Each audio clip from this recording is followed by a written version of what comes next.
ഇനി വയനാട്ടിലേക്ക് പോവുകയാണ്. പി.വി. ജോഷില കൂടി ചേരുന്നുണ്ട്. ജോഷില, വയനാട്ടിൽ ഈ പണിമുടക്ക് എങ്ങനെ പുരോഗമിക്കുന്നു? ആര്യ, വയനാട്ടിലും പണിമുടക്ക് വളരെ ശക്തമായി തന്നെ തുടരാനാണ് സാധ്യത. കാരണം കഴിഞ്ഞ ദിവസങ്ങളിലൊക്കെ തന്നെ ട്രേഡ് യൂണിയൻ നേതാക്കൾ ഇതുമായി ബന്ധപ്പെട്ടുള്ള ആഹ്വാനങ്ങളും അതുപോലെ തന്നെ പ്രകടനങ്ങളും സംഘടിപ്പിച്ചിരുന്നു. വയനാട്ടിൽ നമുക്കറിയാം, തോട്ടം മേഖലയെ ആകെ സ്തംഭിക്കാനുള്ള സാധ്യതകളുണ്ട്. അതുപോലെ തന്നെ കഴിഞ്ഞ ജൂലൈ 9 നടന്ന പണിമുടക്ക് പോലെയല്ല, സമസ്ത മേഖലകളെയും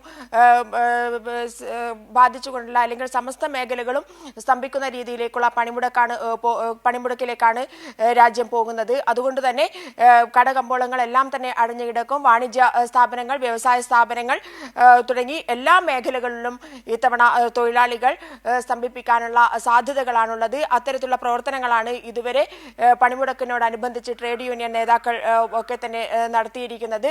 പ്രകടനങ്ങൾ കഴിഞ്ഞ ദിവസം വയനാട് ടൗൺ കേന്ദ്രീകരിച്ച് നടന്നിരുന്നു. വിവിധ ട്രേഡ് യൂണിയനുകളുടെ അല്ലെങ്കിൽ വിവിധ തൊഴിലാളി സംഘടനകളുടെ നേതൃത്വത്തിൽ പണിമുടക്കിന് ആഹ്വാനം ചെയ്തുകൊണ്ടുള്ള പ്രകടനങ്ങൾ കഴിഞ്ഞ ദിവസങ്ങളിൽ ഇവിടെ വയനാട് കൽപ്പറ്റയിൽ അടക്കമുള്ള സ്ഥലങ്ങളിൽ നടന്നിരുന്നു.